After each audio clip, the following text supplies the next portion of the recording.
கண்டக்டரை பற்றி நம்ம சில விஷயம் தெரிஞ்சுக்கணும். பேசிக்கான விஷயங்கள் என்னென்னா, ஒரு எலமெண்ட்டை ஒரு மெட்டீரியல் எடுக்கிறப்ப அந்த மெட்டீரியல் நிறை கடத்தியா இல்லாட்டி குறை கடத்தியா இல்லாட்டி மின் கடத்தா பொருளா இல்லாட்டி என்னது குறை கடத்தியான்றது நம்ம எதை வச்சு தான் டிசைட் பண்ணுறோம். அதாவது conductors or semi conductors or insulator, இது நம்ம எதை வச்சு டிசைட் பண்ணுறோம் அப்படின்னா அங்கே இருக்கக்கூடிய நம்பர் ஆஃப் ஃப்ரீ எலக்ட்ரான்ஸை பேஸ் பண்ணி தான் நம்ம என்ன பண்ணுறோம், டிசைட் பண்ணுறோம். அப்போ ஒரு மெட்டீரியல் எடுத்துக்கிறப்ப each and every material is made up of atoms.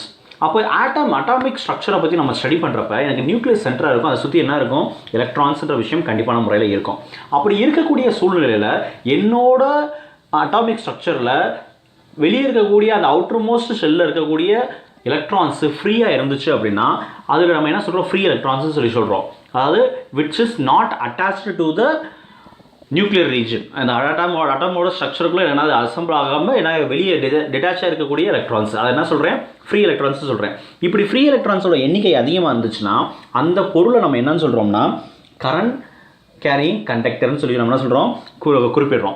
அப்படி குறிப்பிடுறப்ப சப்போஸ் என்னோட கரண்ட் கேரிங் கண்டக்டரில் நான் எந்த விதமான எக்ஸ்டர்னல் எலக்ட்ரிக் ஃபீல்டுமே அப்ளை பண்ணாமல் இருந்தேன்னு வச்சுக்கோங்க.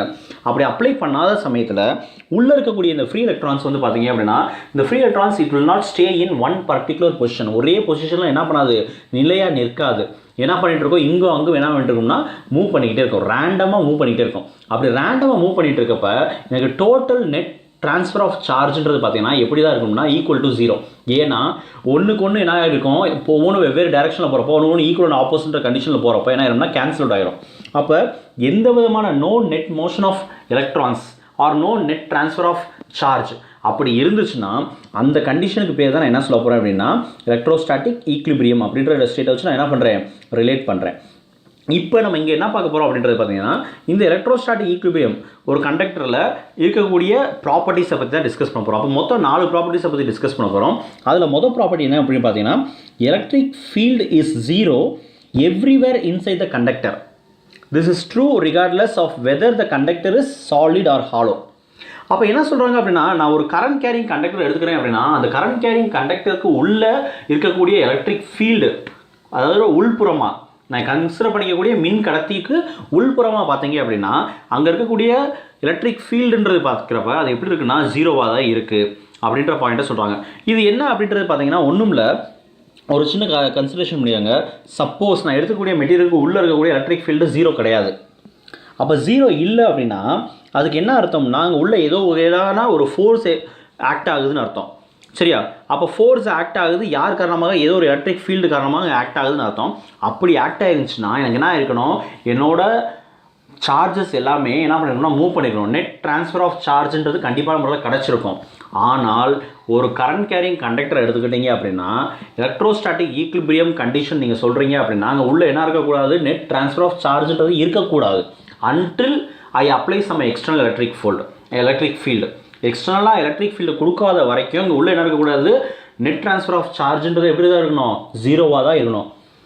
அப்போ இங்கே சப்போஸ் நான் அப்போ வெளியே இருந்து எக்ஸ்டர்னல் ஒரு எலக்ட்ரிக் ஃபீல்டு அப்ளை பண்ணுறேன் அப்படின்னா எலக்ட்ரிக் ஃபீல்டுக்குள்ளே என்ன பண்ணுறேன், என்னோட சப்ஸ்டன்ஸை கண்டக்டர் கன்சிடர் பண்ணி உள்ளே கொண்டு போய் வைக்கிறேன் அப்படின்னா இங்கே எனக்கு உள்ளே இருக்கக்கூடிய எலக்ட்ரிக், அதாவது நான் உள்ளே கன்சிடர் பண்ணிக்கக்கூடிய இன்டர்னல் எலக்ட்ரிக் ஃபீல்டும் நான் அப்ளை பண்ணக்கூடிய எக்ஸ்டர்னல் எலக்ட்ரிக் ஃபீல்டும் ஒன்றுக்கு ஒன்று எப்படி இருக்கும்னா கேன்சல் அவுட் பண்ணிக்கிறோம். கேன்சல் அவுட் பண்ணிக்கிறோம். அப்போ உள்ளே ப்ரெசென்ட்டாக இருக்கக்கூடிய எலக்ட்ரிக் ஃபீல்டு நாங்கள் என்னவாக தான் இருந்திருக்கோம், which will be equal to 0. இதை தான் அவங்க சொல்லியிருக்காங்க. அப்போ அடுத்த பாயிண்ட் நம்ம பார்க்குறப்ப there is no net charge inside the conductor. என்னோட கன்சிடர் பண்ணிக்கக்கூடிய கரண்ட் கேரிங் கண்டக்டருக்கு உள்புறமாக எந்த விதமான நெட் சார்ஜும் இருக்காது. நெட் சார்ஜ் இருக்காது அப்படின்னா என்னதுன்னா இட் டசன்ட் மீன் அங்கே சார்ஜே இருக்காதுன்னு கிடையாது. Number of positive charges equal to number of negative charges.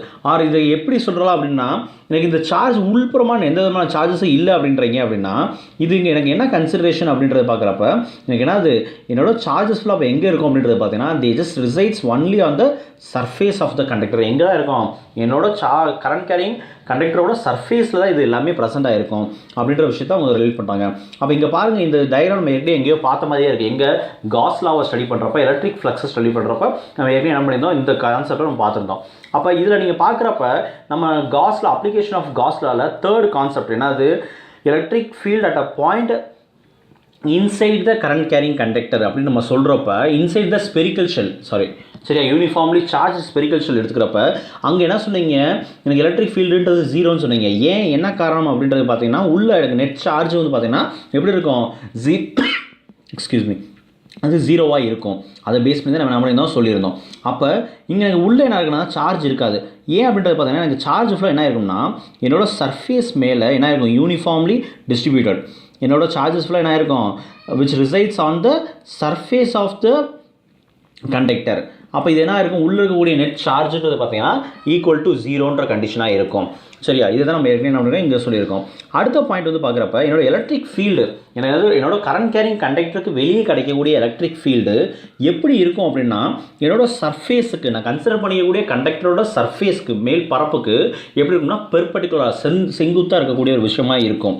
அதே மாதிரி இந்த எலக்ட்ரிக் ஃபீல்டோட மேக்னிடியூடு அதோட மதிப்பு எலக்ட்ரிக் ஃபீல்டோட மேக்னிடியூடு வந்து பார்த்தீங்க அப்படின்னா எதுக்கு ஈக்குவலாக இருக்கும் அப்படின்னா சிக்மா பை எக்ஸ்ட்ரா நாட்டுக்கு ஈக்குவலாக இருக்கும். அது எப்படி சார் அப்படின்னா நமக்கு தெரியும் நம்ம எலக்ட்ரிக் ஃப்ளக்ஸோட ஃபார்முலா பாருங்கள் என்ன கொடுத்துருப்பீங்க phi of E is equal to EA cos theta இதெல்லாம் நம்ம கொடுத்துருப்போம் காஸ் தீட்டா. அப்போ இங்கே நான் என்ன சொல்லிட்டேன் இங்கே அதை ஞாபகம் வச்சுக்கோங்க அந்த ஃபார்முலா ஞாபகம் வச்சுக்கோங்க. இது எனக்கு எதுக்கு ஈக்குவல் அப்படின்றது பார்த்தீங்கன்னா equal to q by extra naught charge enclosed by extra naught. இப்போ எனக்கு இது சிக்மான்றது எதை ரிலேட் பண்ணுது சர்ஃபேஸ் சார்ஜ் டென்சிட்டி. அப்போ இங்கே ஃபார்முலா பாருங்கள் சிக்மா ஈக்குவல் டு என்னது q பை ஏ. அப்போ எனக்கு q ஈக்குவல் டு என்ன பண்ணிடலாம் சிக்மா இன்ட்டு ஏன்னு கொண்டு வந்துடலாம். அதை தான் இங்கே என்ன பண்ணிருக்கேன் நான் மாற்றி இங்கே நான் சப்ஸ்டியூட் பண்ணியிருக்கேன். அதே மாதிரி இந்த பக்கம் பார்த்தீங்கன்னா நான் என்ன சொல்லிட்டேன் என்னோட சர்ஃபேஸுக்கு என்னோட எலக்ட்ரிக் ஃபீல்ட் லைன்ஸ்ன்றது எப்படி பெர்பெண்டிகுலர்னு சொல்லியாச்சு. சர்ஃபேஸுக்கு எலக்ட்ரிக் ஃபீல்ட் லைன்ஸ் பெர்பெண்டிகுலராக இருக்குன்னா சர்ஃபேஸோட யூனிட் வெக்டார் இருக்கும்ல என் கேப்னு சொல்லக்கூடியது என் கேப் யூனிட் வெக்டார் இருக்கும்ல அது எனக்கு எப்படி இருக்கும் என்னோட எலக்ட்ரிக் ஃபீல்ட் லைன்ஸுக்கு பேரலாக இருக்கும். அப்போ காஸ் தீட்டான்றது தீட்டாவோட வேல்யூனா இருக்கும் ஜீரோவாக இருக்கும். அப்போ காஸ் ஜீரோன்றது எனக்கு என்ன மாறிடும் 1 மாறிடும். அப்போ இந்த ஈக்குவேஷன் எப்படி மாறிடும் EA is equal to sigma A divided by எக்ஸ்ட்ரா நாட்னு மாறிடும். இங்கே பார்த்தீங்கன்னா ஏ எனக்கு என்ன இருக்குது கேன்சல் அவுட் ஆயிரும் ஆட்டோமேட்டிக்காக கேன்சல் அவுட் ஆயிரும்.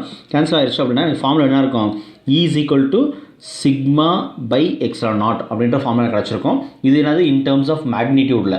அதே எனக்கு வெக்டார் ஃபார்ம் அப்படி இருந்துச்சுன்னா இ வெக்டார் சிக்குவல் என்னது sigma by extra naught into n cap அப்படின்ற ஃபார்முலா கிடச்சிருக்கும். ஸோ இதான் எங்கள் டயக்ராமில் கொடுத்துருக்காங்க. இங்கே பாருங்கள் அதே சேம் கன்சிடரேஷனாக நான் இப்போ இங்கே என்ன பண்ணுறேன் என்னோடய எலக்ட்ரிக் ஃபீல்டு அப்படின்றது பார்த்தீங்க அப்படின்னா எலக்ட்ரிக் ஃபீல்டும் என்னோட ஏரியாவும் எப்படி இருக்குது ஒன்றுக்கு ஒன்று பெர்பெண்டிகுலர் செங்குத்தாக இருக்குது.